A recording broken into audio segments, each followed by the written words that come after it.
CITP Lunchtime Seminar. Today we have Damon McCoy visiting us from the NYU Tannen School of Engineering. Damon recently moved there from GMU. He's been an assistant professor in computer science for a while now. He's now an assistant professor in the department there. And he's done, I guess many of you follow the computer security area, so you probably know a lot of Damon's work, and we've read a lot of his papers. He's done a lot of work in the area of sort of the digital underground and the underground economy. He's done a lot of work related to that, and spam and other sort of intersections of technology, society, and crime, everything from sort of e-crime to censorship and anonymous communication. So today Damon's going to talk to us about dependencies introduced by underground commoditization. All right, thank you, Nick. Okay, so I'm up here speaking, but kind of picture an army of other professors, grad students, postdocs, some of them even sitting in this room that have taken a part in the research that I'm going to talk about today. And so there's some names, a lot of these span universities, corporations. This was a large undertaking, to say the least. So to kind of set the stage for what I'm going to be talking about kind of motivationally is that, right, especially me, especially being guilty of this as a computer scientist, is a lot of times when we think about computer security, we kind of fixate on the technical aspects of computer security. And so what I've found and what I'm hoping to impart on you through this talk is that the technical security is definitely important, but it's just kind of one piece of a larger puzzle of what's happening in terms of computer security. And so when you kind of fixate on the technical aspects of computer security, a lot of times at least what I've found I end up doing is I kind of, I'm always on my heels playing this whack-a-mole game where you kind of plug one technical vulnerability and the attacker just kind of finds a new one and pops up somewhere different. And so kind of the research that we've been trying to do is try and, broaden our view of what computer security really is to try and prevent this arms race whack-a-mole game that you oftentimes get into when you fixate on the technical aspect. And this kind of broadens our view to not only look at the technical parts of computer security, but also kind of what we call the socio-economic parts of cybersecurity. And so these include kind of the human element of computer security, right? Because security is an interesting field in that you don't really care if a system's insecure if no one cares enough to attack it, right? Who cares? There's lots of insecure systems sitting all around, right? My laptop's insecure right now. Someone could grab it and do whatever they wanted with it. But probably no one in this room is motivated to actually do that. And so this is where this view kind of comes into play of looking at your actors, victims, defenders, and kind of understanding what their incentives, their capabilities, their motivations are. And as I'll show you throughout this talk is that when you start understanding these things, you can oftentimes intervene on insecurities at multiple layers and have a much better effect. And so to quickly kind of sum things up, the group that I've been working with probably has looked at cybersecurity in this respect for about close to a decade. I hopped on about 7 or 8 years ago into looking at this. And what we found through digging through kind of this underground economy is that largely what we deal with in terms of profit motivated and oftentimes other kinds of attackers is that they're kind of this loose federation of, specialists that have these capabilities, and they kind of, in this vendor fashion, stitch together these various kinds of attacks. So it's we almost never see the case of the lone wolf hacker that does an attack kind of end to end. It's almost always these multiple parties that are stitching together an attack.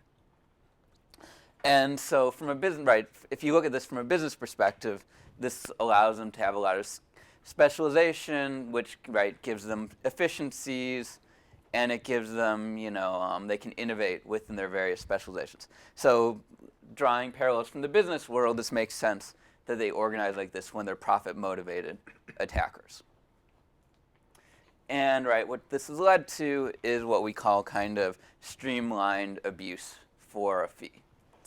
And so things like compromised machines, botnets, they're simply just for sale or for rent. Things like user-sensitive data, again, this is just something that's bought and sold all the time on the internet. Things like human services, a lot of times part of their scams require some element of human labor, and so this has all been commoditized, just as it has in the business world, to some of the exact same locations as it has in the real business world. And then finally, kind of building blocks of, accounts that they need and other things to engage with their victims, again, are all just kind of commoditized services. And so this kind of, makes it difficult for any kind of one person to kind of extract value from these things. It takes a whole team of people to extract value from these things. But while this is difficult to deal with an adversary like this, it also sometimes renders this kind of adversary vulnerable to kind of disruption techniques that might not be possible if they were more vertically integrated together. And so, historically, again, in the computer security world, we focused on, users and systems. And by looking at these kind of attackers in this way, this opens up other kinds of interventions. Things like trying to exhaust one of their supply chains, things like preventing payments from happening between vendors, or kind of targeting specific kind of cogs within this ecosystem. But we know that this exists, but we need some good framework in order to be able to understand and target things correctly. And so this is kind of where we begin. And so I'm going to kind of begin by laying out what we call the profit centers, right? This whole ecosystem needs to be able to generate inflows of capital in order kind of for the sale to the service vendor kind of stuff to be able to function correctly. And so some of these inflows of capital that they have, some of them, people are intimately familiar with, like spam, ransomware, scareware. These kinds of things bring in influxes of capital from victims. Things like click fraud, for those of you that aren't familiar with click fraud, this is effectively where attackers try and steal money from online ad companies by presenting themselves as real users when they're just simply bots. And then, there's more just kind of the traditional fraud, just kind of streamlined and scaled larger by technical infrastructure. Things like wire fraud, banking fraud, credential theft of banking accounts and clearing out banking accounts, and things of this nature. And so probably a lot of people are familiar with this, because this is what makes it into headlines. But kind of beneath this profit centers is a whole huge support infrastructure that supports these scams. And so this is what you tend to find if you start digging in to the underground and look at kind of the marketplaces where the attackers operate. And so these are some of the support centers. Things like malware is just simply, a lot of it's off-the-shelf malware. So there's vendors, if you want a click bot, if you want a spam bot, you just simply buy the off-the-shelf spam bot or click bot. And there's a whole team of programmers that will support your malware and give you customer support for your malware these days. And so this is all completely streamlined. If you don't even want to deal with that, you can actually just completely outsource it to contractors and just simply rent these services for your botnet. Someone else will just maintain your botnet, and you'll pay some recurring rental fee for the botnet at that point. And then things like infecting computers, all of this, again, has been completely streamlined. And so there's just simply what's called exploit packs that people buy. And there's several vendors. A lot of times they don't even compete on the sophistication of their exploits. What they're competing on is the reliability and usability of their exploit kits to net infections for people. And so it's really just kind of a numbers game. And so how this works is that they just simply feed in traffic. And so there's this whole other ecosystem of attackers that siphon off traffic from wherever they can get it. It's things like search engine optimization, spamming online social networks. They take all this traffic and then they direct it to these exploit kits. It's all just a numbers game. They net X number of victims, and then those flow into the botnets at that point. And then at the lowest level, there's kind of these raw materials these things like hosting centers that will allow abuse, these human services, so I won't really go into this, but things like CAPTCHAs, that squiggly distorted text that everyone hates, that tries to prove if you're a human. There's CAPTCHA solving farms that do that, human labor. SMS challenges have become a big thing. And so again, there's just human labor. There's people with stacks of SIM cards, and you don't even have to pop the SIM card out of the plastic thing. You just shove it in and do the SMS challenge. And then they catalog these for if you need to re-SMS them. And some people even have robotic systems where they have even automated this further. And so this is the point that we're at in terms of this. Just quickly digging into these profit centers, so one that people have probably stumbled upon is this counterfeit pharmaceuticals. Turns out that spam is a highly profitable source of revenue for a lot of profit-motivated computer attackers. And so they do spam, they do a whole bunch of luxury goods. We'll kind of dig into how this exact business works. These days, some of them have kind of gone more gray, and so they've hired some lawyers to write some EULAs, and instead of malware, they now have unwanted software. And so this unwanted software is becoming a huge issue, and the unwanted software normally does one of two things. It either starts plastering ads all over someone's browser, or it starts trying to scare you into buying some dubious service for some overpriced subscription. And so this is something that I've teamed up with Google on, and so when Google instrumented their site, they found that 5% of all the visitors to Google properties were infected with ad injection software. And then when we dug even further, we found that Google's Chrome browser warns you when it sees bad stuff, and they've started warning you on what they call unwanted software. And so the warnings for unwanted software are actually 3 times more prevalent than the ones for malware. And so that shows the scale of this unwanted software problem. And the other thing, that we're up against is this ransomware, where they encrypt someone's valuable data and try and extort them for the return of the data. And we won't really get into it, but there's also kind of what I call these contracting groups that straddle the line between government and industry, and they write basically hacking for a service of stealing data from people's systems. And so we're seeing more and more of these. And we did some quick back-of-the-envelope breakdowns of the costs for these various kinds of goods. Sometimes it's kind of shocking as to how commoditized this has become. So things like compromised machines in the US, they actually, by region, they price out compromised machines. And so US is one of the more valuable regions, along with Western Europe, where you can directly monetize the victim. And so per thousand of these, it costs $100 to $200 per 1,000 compromised US machines. And that tells you the scale they're operating at. Most of these people won't even deal with less than 10,000, selling you less than 10,000 compromised machines. So this market has completely been commoditized at this point. Mm-hmm. Damon, how good are the machines that they'll sell you? That's a good question. So there definitely is some oversubscription of these machines. Mm-hmm. I mean, it depends on the vendor and the reputation of the vendor that you would buy your infections from. So some of them are higher quality than others. But for about $200, you can get reasonable quality, real infected victims, and not horribly oversubscribed. Normally, they'll install about 3 to 4 pieces of malware per compromised machines when you're buying them this way. And some of them are better about installing malware that doesn't conflict with each other, and some of them aren't. So some of them will try and install, a click fraud, a spam bot, a ransomware bot, and some of them won't do the due diligence to do that. Mm-hmm. Do they distinguish in price points between different types of infected hosts? And in particular, is an infected IoT device going to cost as much as an infected server? Good question. So at the beginning, they really didn't differentiate between these. IoT devices would be in a separate class. So normally we were talking end user devices.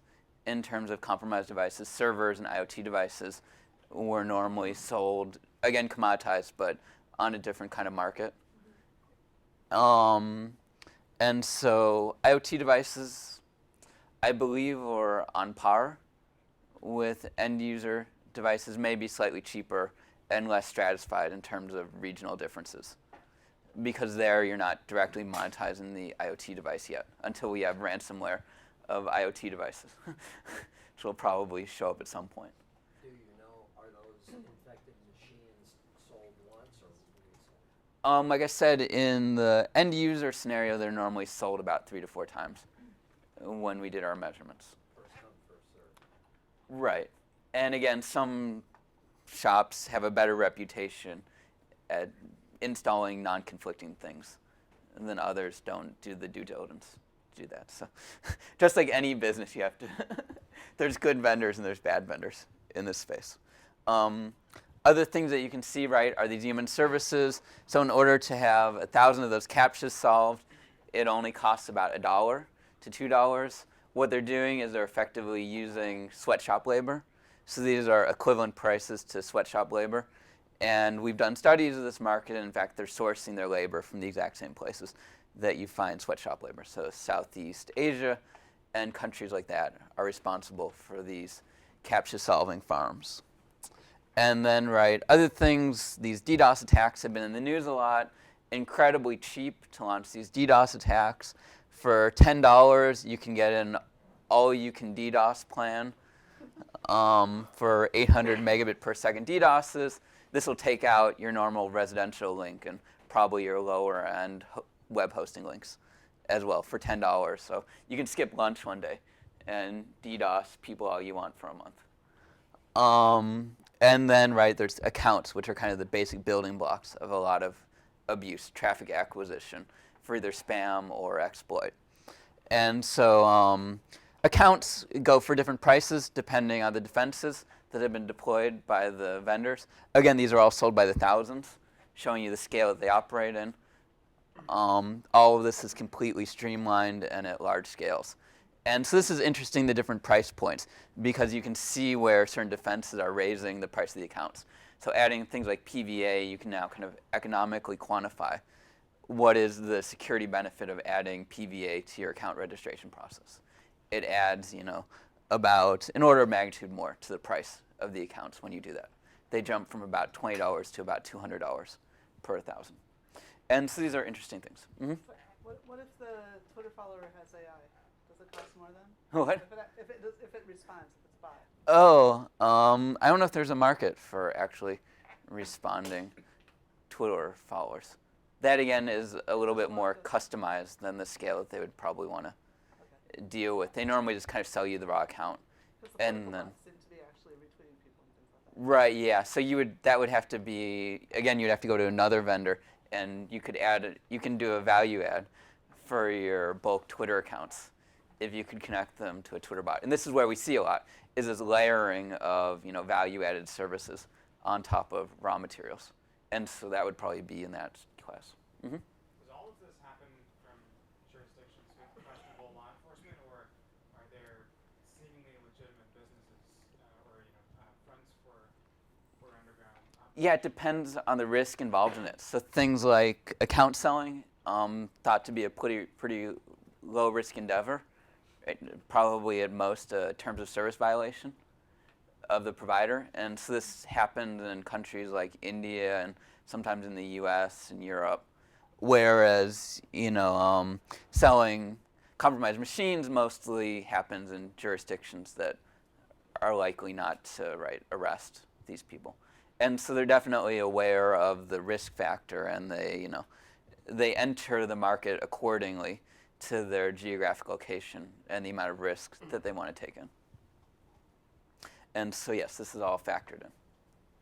Okay, can just quickly go through some of these. So I was hinting at the commoditization of these compromised machines. This is a business that's called pay-per-install, PPI. It has the black version of it where it's malware, no consent. And then we looked at what we call the commercial PPI business. This is where they have some thin veneer of consent in the unwanted software market. And so in both these markets, there's essentially a middleman. And this middleman doesn't actually do anything besides connect people together. And so this middleman finds clients that want to install either unwanted software or malware on someone's machine, depending on whether they're black or commercial, PPI. And so they line up these clients that are willing to pay X amount per an install, and then they don't actually deliver these installs themselves. What they do is they line up these affiliates or publishers, as they call them. They hand them a piece of software called a loader, and whenever this affiliate gets an install, either through hacking or through some kind of social engineering attack, that affiliate installs this loader on the machine, and then this loader reaches back and installs the malware, unwanted software, onto the victim's computer. And so that's how this market works. It looks very much like any other kind of business that gets streamlined in this matter. And so this is this ecosystem. Then there's the ecosystem for stolen financial credentials. It's completely commoditized again. They have refunds, they have carts, online shopping. You can just search online for card stores, Carter stores, and you'll see these things that look straight out of J. Crew catalogs of these stolen credit card shops that are being operated. And then, kind of if you dig more underground, you start seeing these places where people are buying and selling breaches of data. And so this was one that kind of lived on the what's called the dark web, so a torrent service, where people were buying and selling stolen breach data. And on this one, a member called Diablo was offering money for a breach of Ashley Madison. And about 2 or 3 weeks later, lo and behold, lots of data flows out of Ashley Madison. So I don't know if this was the actor that was responsible for it, or if it was just a coincidence. It's hard to kind of attribute these things. But these markets are definitely real, and there's definitely real data flowing between these markets. Okay, so now that I've kind of laid the landscape of this underground, I'm kind of right, what can we do? How does this knowledge help us improve the security of the systems? And so I'm going to kind of dig into 1, maybe 2 interventions, depending on how much time I have. And these interventions are going to kind of shy away from the historical interventions of systems hardening kind of security. The first one is going to be on spam, mostly pharmaceutical spam. And I'm going to quickly run down the players in the spam economy. I'm going to talk about the business structure, cost structure, and about an intervention in this space. And to begin with, I'm going to start with an actual anecdotal example. So this was a real piece of spam mail that was sent from this Grum bot network. And we're going to follow this piece of spam mail and look at all of the various kinds of components, all of the vendors that need to kind of glue this scam together, this piece of spam mail, so that value can actually be extracted from this piece of spam mail. And so this piece of spam mail started from the Grum bot network. Instead of ending up in one of our botnet farms, let's say it actually arrived in a real user's email box. The first thing is virtually all spam these days, the at scale stuff, has a link in it. The only purpose of that spam is to try and get you to click on that link. And this link has a domain name, which means that you have to register the domain. This has a .ru domain name, which means they had to be registered at reg.ru, the Russian domain registry. And so someone did that. Then the next thing that happens, is you need the translation between the domain name to the IP address. And so this happens at the DNS server. This DNS server has to exist somewhere and be reliable. In this case, it was hosted in China in what's called a bulletproof hosting center. So bulletproof meaning that if you complain that this domain is related to pharmaceutical spam, they won't reply to your complaints. They won't take it offline until large amounts of pressure are exerted upon them to do so. And so let's assume that this domain server is working. Then this user's computer now has the IP address. They can go and visit the website. And the website was located in Brazil, but the website didn't actually have any real content on it. It was just simply a proxy, because these websites get taken down left and right every day. There's lots of people that are taking these down, probably by the hundreds, by the thousands every day. And so for this reason, they make this infrastructure, very disposable, resilient to take down. This is kind of part of the technical whack-a-mole problem. And so the actual content, an actual back-end database of this illicit pharmaceutical operation is actually located in Russia, protected by that proxy. And so the actual database is run by this entity that we call the affiliate program, Partnera, for those of you that speak Russian. And so in the pharmaceutical case, most of these are located in Russia. This particular one went by the name of Mailian. They've since changed their name. They rebranded to Alien Mail, sticking with the alien theme. And so this affiliate program is kind of the large business entity that underpins pharmaceutical spam and a lot of other kinds of spam. And what this affiliate program does is that they effectively pay their affiliates a commission for every visitor and every sale that they drive to them. And so what's going on here is that effectively these botnet masters are really marketers. So these botnet masters and other kinds of spammers are independent marketers being paid on commission by these affiliate programs. And these affiliate programs, they create all of the marketing material and they provide it to the affiliates, or they simply operate the websites themselves, depending on the structure of the affiliate program. Mm-hmm. So if I want to be an affiliate, I can go in the market, buy a botnet. Yep. Access to a botnet, send stuff through there. Right, and then sign up for an affiliate program. All these affiliate programs buy advertising on most of the major underground forums. And so it's very easy to find them. Some of them vet you more than others.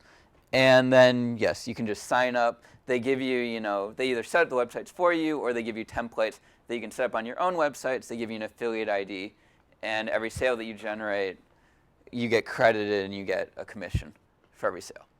So that's effectively, they're the underpinning of this whole spam economy. Okay, so all that I've talked about here is kind of technical infrastructure. But right, there's another phase. So let's say that this user browses, they want to buy some of this low-cost Viagra. So then, right, when you purchase something online, typically done with a credit card, and again, Mailian, the affiliate program contracted with a merchant bank to accept payments of Visa, MasterCard, and sometimes Amex, depending on how lucky they were. And in this case, we actually did a purchase, and the merchant bank was the Azerjiri Bank located in Azerbaijan. And for those of you that aren't familiar with how open-looped credit card networks work, is that Visa, MasterCard don't actually directly settle any transactions. They just simply provide technical network for banks to settle transactions between each other. And one of the banks is the merchant bank that accepts the payment, and the other bank is what's called the issuing bank. This is the bank that issued your credit card. If you notice with Visa and MasterCards, there's always a bank associated with your credit card. And so this issuing bank communicates with the merchant bank over the Visa network to settle that transaction. Okay, now let's assume that the Azerjiri Bank has gotten authorization for this payment for the issuing bank, and then the final piece in all this chain is the fulfillment end. And again, the central affiliate program, Mailian, contracts with a manufacturer in India of generic pharmaceuticals that manufactures them and then drop ships them illegally from India back into the US. And so this is the complete value chain at this point of pharmaceutical spam. Okay, so this is the other thing that we kind of fortuitously got. And So maybe you're about to say this, but who makes money in this? It feels like there's some people who have to provide something real. good question. So in one more slide, I will tell you the cost structure of this. I want to know which business.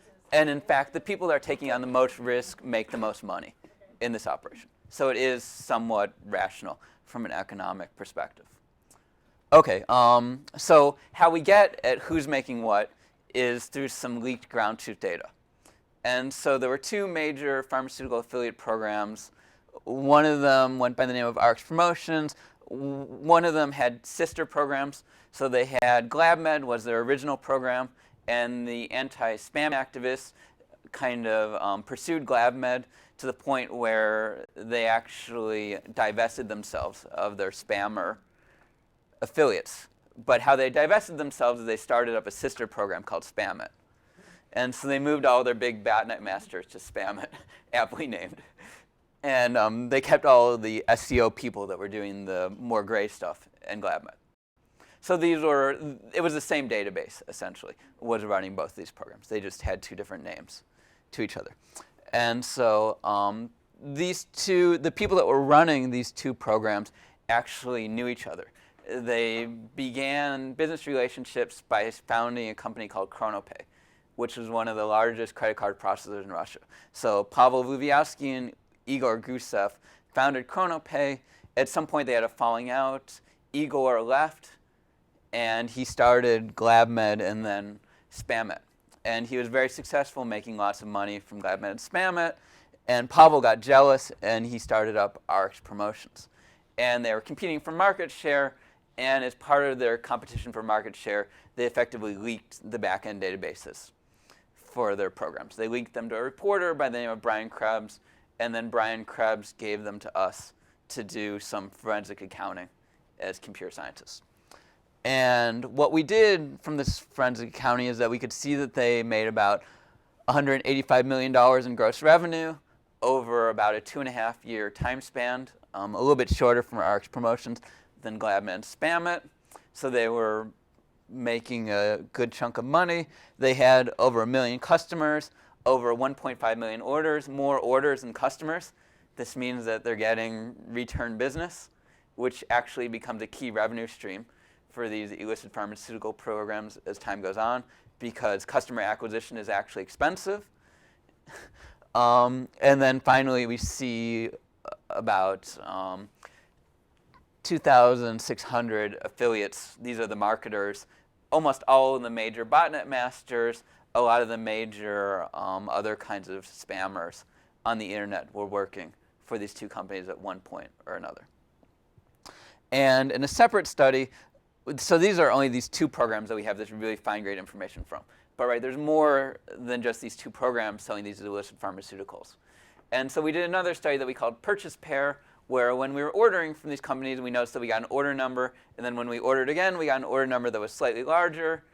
And so we had this fancy technique where we would take the two order numbers, subtract them, and divide by the amount of time that elapsed, and we can get some estimate of order volume from this.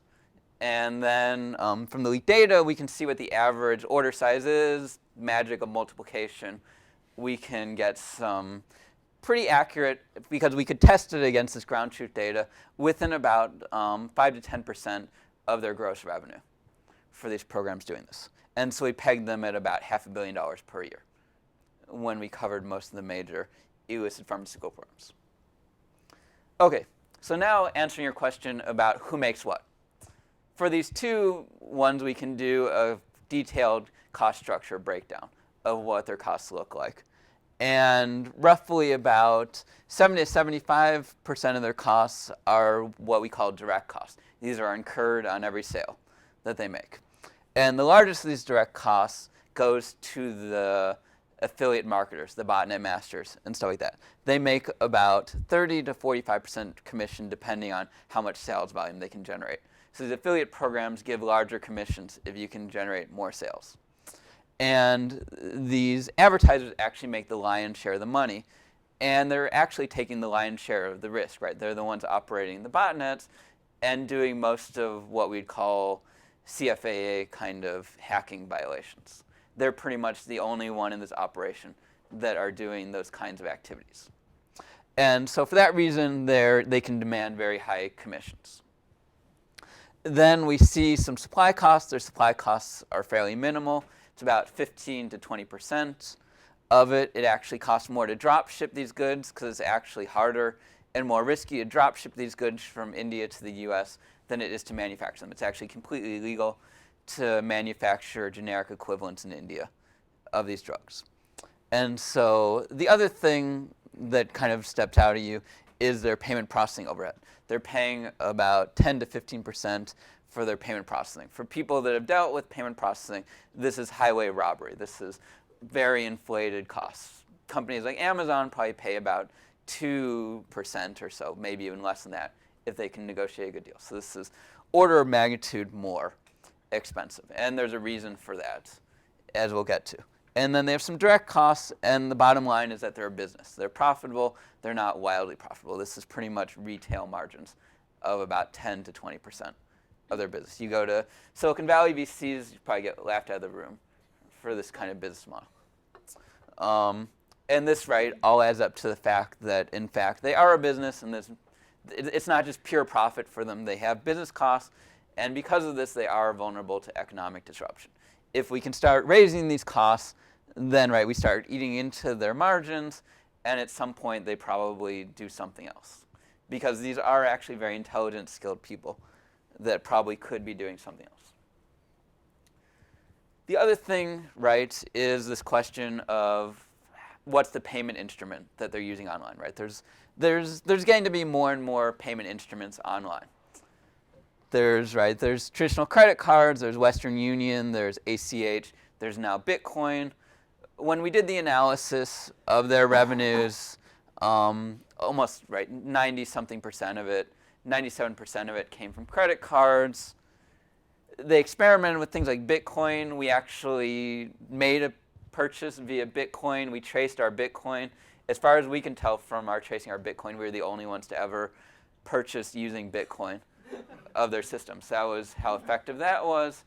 Western Union, tiny bit more effective, but still, they would drastically lose market share if they couldn't accept credit cards.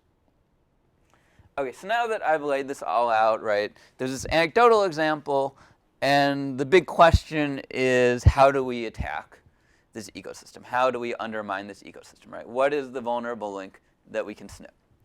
And in order to do this, we have to move from the anecdotal to, at the time, what we called big data, but today it would be kind of laughed at as big data.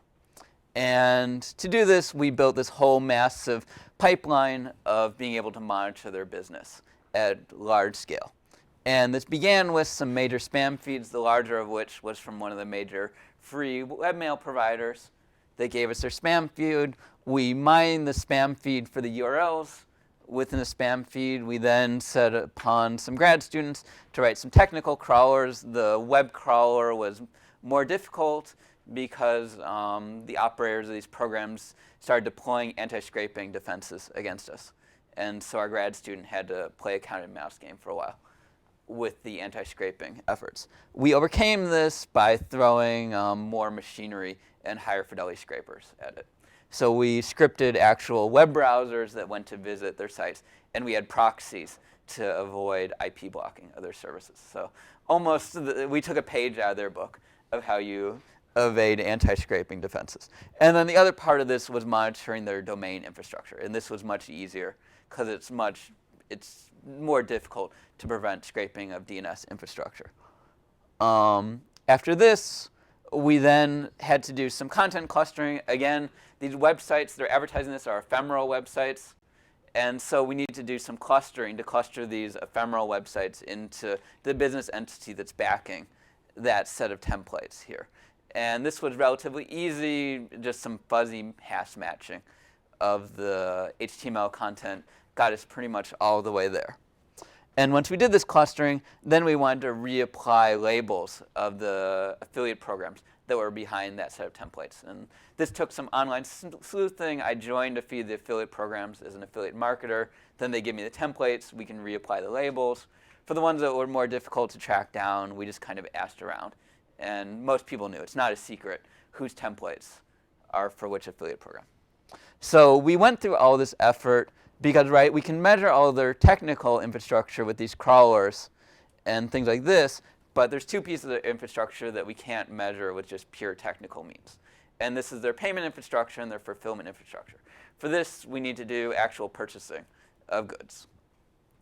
And so, right, purchasing is expensive, both monetarily and time-wise, and we want to only do it a relatively small amount of times. And in order to do this, we now have the canonical sites for each one of these affiliate programs, and we can do some purchases from this to make sure that all of the purchases from multiple canonical websites flow through the same payment and fulfillment infrastructure. And in fact, it did when we did our tests. So now we set about doing some purchasing, and this is where things take kind of an odd turn, right? Because probably most people, they think when you purchase from spam, you're just going to get ripped off. You're not actually going to get what you buy, but in fact, when you buy fake Rolexes, they arrive. When you buy counterfeit pharmaceuticals, they arrive blister-packed, lot numbers. You can trace them back to manufacturers in India. Occasionally, you'll get the oddball package that looks more kind of smuggled. This was one in a picture frame. Grad student noticed a bump. We cut it open, and there's our pharmaceuticals. But we've done, 900-ish of these at this point. Virtually all of them have resulted in an attempt to deliver what we ordered. Sarah Micklejohn, one of our grad students, organized it all for us before she went to UCL for her faculty position, so we can have this nice picture. And the customer service is shockingly good. So I would sometimes, not want to go to the post office to pick these up, and they would get sent back. When they got sent back, they would immediately call me on the phone, refund my money, say, can we reship these, no cost. And so the fulfillment end is shockingly good of spam. This is the question that I always get asked. So what we purchased was over-the-counter medications. We tested one single Zyrtec pill. We bought the real Zyrtec from a drugstore. We paid for a cheap mass spectrometer test. And cetirizine, the active ingredient in Zyrtec, was there in about the right proportions of the two pharmaceuticals. So my answer to this is that it's as good. It's probably at the high end of Indian generic pharmaceuticals is where they source it from. Virtually everything is good, and they try and source it because the costs are so small to them that why not pay for the good stuff, because then you get the repeat customers and you have less chargebacks in your system. And so, we did all of this, and then we want to do this analysis of the bottleneck. And so time is short, and when we did our analysis of the bottleneck, all signs pointed to the merchant banking infrastructure as being the bottleneck. Everywhere else, hosting domain names, there was some concentration somewhere, but there was hundreds of other options that people were using. In merchant banking, there were basically 3 that were doing 95% of the spam. The AG Bank, also in Azerbaijan, St. Kitts Bank, and the DB and Nordbank. The DB and Nordbank being a little bit deceptive, this was actually the Latvian branch of the DB and Nordbank. And so we as computer scientists didn't really know how credit card processing worked. We bought a few books, and we realized that this is what's called high-risk credit card processing. Probably no big discovery to people that understand this market. But there's few banks that are willing to deal with what's called high-risk merchants. High risk meaning high risk of chargebacks, and high risk of being fined if someone finds out the nature of the business that's being done by the merchant. And so few banks are willing to deal with this, and there's a high switching cost. When you have a transaction between, let's say, a bank in the US and a bank in Russia, when, let's say, we figure out this is a wrong transaction, then who would pay the penalty? The bank which is in Russia or the bank which is in the US? Who ends up eating the cost? It's normally the merchant bank that ends up eating the cost on a chargeback. Oh, I mean, like this bank should return the money, or what happens, when we can detect there's a problem, right now? That's very complicated. I've never gotten a straight answer as to exactly what happens when one of these bank accounts gets closed down. Because I was wondering, when we can figure out, okay, this is a wrong transaction or Right. a high-risk transaction, then who is responsible? Who is, So the merchant bank is ultimately liable for this transaction. The merchant bank holds all liability in this case. What happens to the money is completely unclear to me. I've obviously done a lot of these transactions, and I don't see refunds that often when these merchant accounts get shut down. And so, from that I can kind of observe that customers don't get returned their money. And so my hypothesis is that the merchant bank is pocketing this money to repay the fines that Visa is levying against them as part of the closure. That's my hypothesis. I've never been able to confirm what does or does not happen. But from all the facts that I've observed, that would fit this scenario. But there could be other things happening in the background that I'm not privy to. This is a problem with self-regulation of banks and stuff like that. Banks which are risking, not the banks not taking. Right, exactly, right. So the banks that are risking are the ones taking on the liability, the merchant banks. So they're taking a lot of risk, and again, they're charging a premium for this risk, and there's few of them.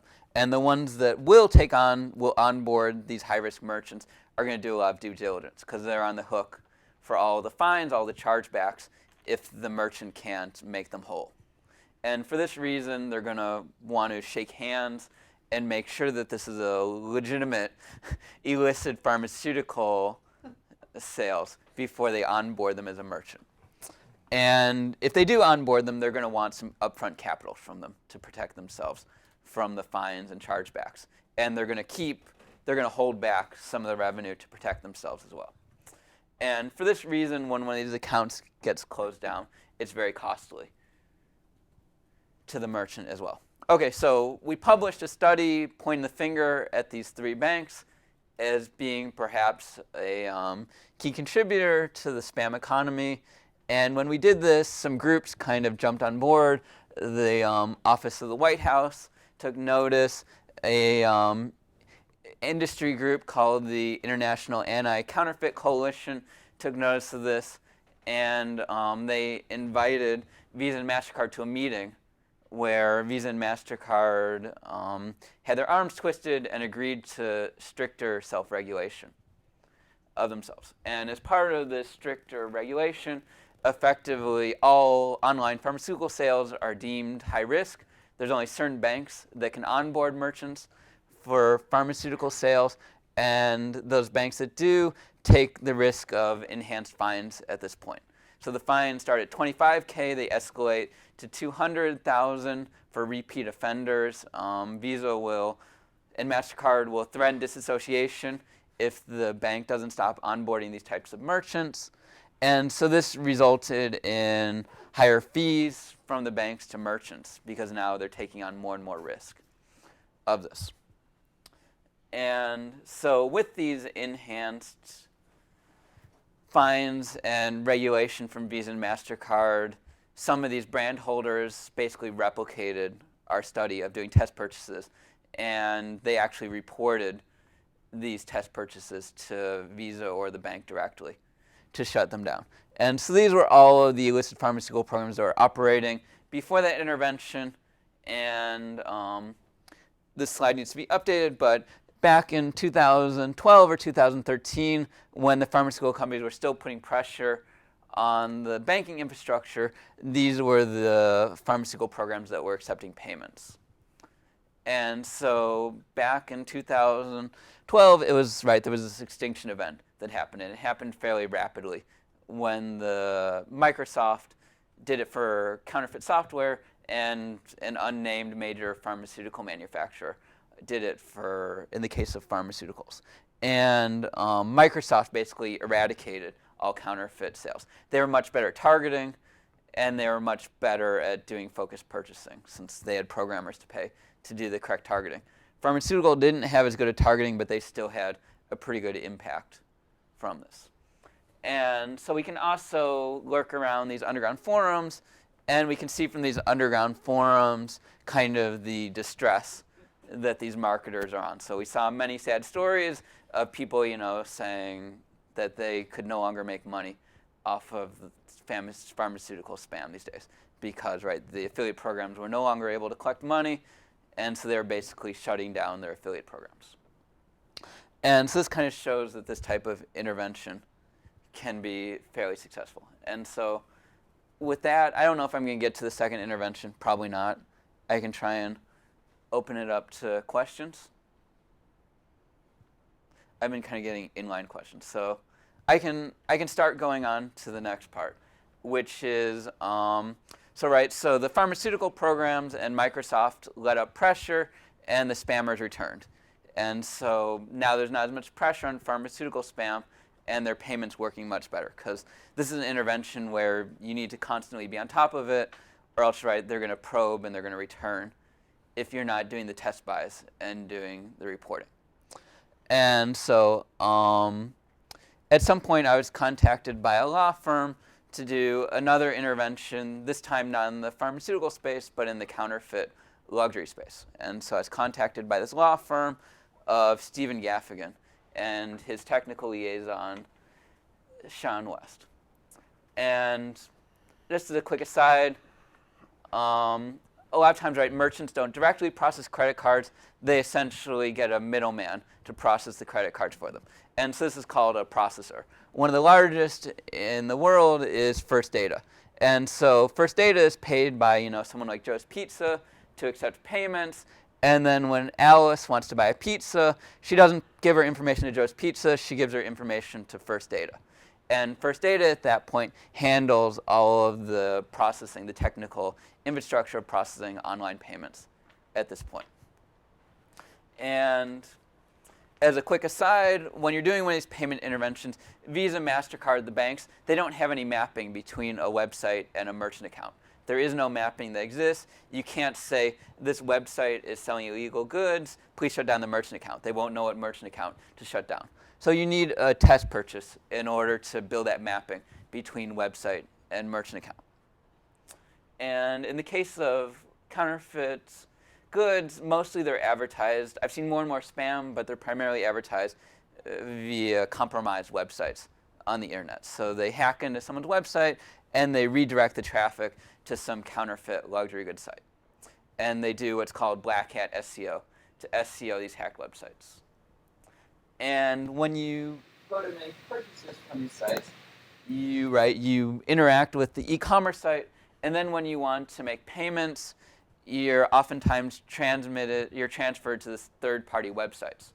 They're trying to integrate it more to hide who the payment processor is, but at the beginning you were dumped off to these third-party websites that were effectively payment gateways that were controlled by these payment processors.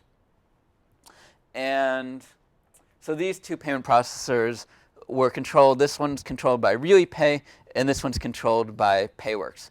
Again, I signed up as a merchant with these companies to remap their payment gateways to the processor. And at the beginning, I was hoping that these people simply didn't know the nature of what their merchants were selling and that they might actually help us out with this intervention. But unfortunately, as I did more digging into the underground, I realized that these companies are very complicit and know exactly what their merchants are selling, just like in the pharmaceutical case. And so these are the major, mostly Chinese payment processors that I call bulletproof payment processors. Again, meaning that they are complicit and understand the business that they're in. And as part of this, they in fact try and block test purchases. And at the beginning, how they block test purchases is they simply were using off-the-shelf fraud detection to look for, mismatches in the billing address and shipping address, or mismatches in the shipping address and the IP location of the customer and things like that. So basically, they took a standard fraud detection and they cranked up the knob to like 10 on the fraud detection. And to bypass this, you basically start doing mystery shopping things. So there's, in fact, 2 mystery shoppers in the audience, at least, that have done these mystery shopping things. And so, I simply, at the beginning, the identity backstops didn't have to be that great. I basically opened up a business account and I started issuing credit cards to people that wanted to purchase goods from this business account. Unfortunately, how credit card numbers have structure, the first 6 digits reveals the bank and the division within that bank of what that credit card was issued. This was a business division of Bank of America, and so they banned all credit cards from what's called that bin because there's no legitimate purchases that are made from business accounts. So they had lots of strategies of blocking it. Basically, how I diverted this is I opened up my own affiliate program where I incentivized people to purchase counterfeit goods and report the transactional information from this. So this is a fairly good way of getting around it. So I've done a whole bunch of test purchases at this point. Their business model, again, elevated fees for the elevated risk. The 3 banks that are currently underpinning this are 3 of the major Chinese banks. And so we've been at this, and we've actually started making some progress. So the major payment processors really close their offices. They're actually being sued by the counterfeit merchants at this point for non-payment of their goods, ironic as that might be. And so they've closed down, and a lot of the other ones have stopped processing payments, but only for the 4 brands that are part of this payment intervention. So they know the 4 brands that are after them, and they've basically cut off payments only for these 4 luxury brands. All other luxury brands are fine. It's just these 4 brands. And so I can see I've joined them, and they give you news updates, and they say, you know, they mark out by name these 4 luxury brand holders as not being able to sell their goods. Everyone else is fine, just these 4 luxury manufacturers. So this is a flaw in these kinds of interventions, is that we basically stamped out online sales for these 4 vendors only, but we haven't had much of any impact on the other ones. So the other thing, that I didn't really touch on, but there's, ways of trying to arrest people. And this has been picking up steam and is effective in some cases. So finally, this whole thing, it's very streamlined and efficient, but these efficiencies open up chinks in their armor where you can infiltrate them, you can intervene on them in different ways than you might be able to, and a lot of times these are more effective than trying to patch every WordPress instance on the internet to be secure. So with that, pretty much out of time, but any final comments? Mm-hmm? Yeah, so this is great. Fantastic talk. This is the one comment. Given this is the only chink you found, is there something fundamental about money that makes it a chink? Is it because it's better regulated? Yes, I Or think is that's there- exactly is there right. gonna get something Right. that can be So I think regulated? it's regulated. It's much more heavily regulated, which means that you need some legitimate contacts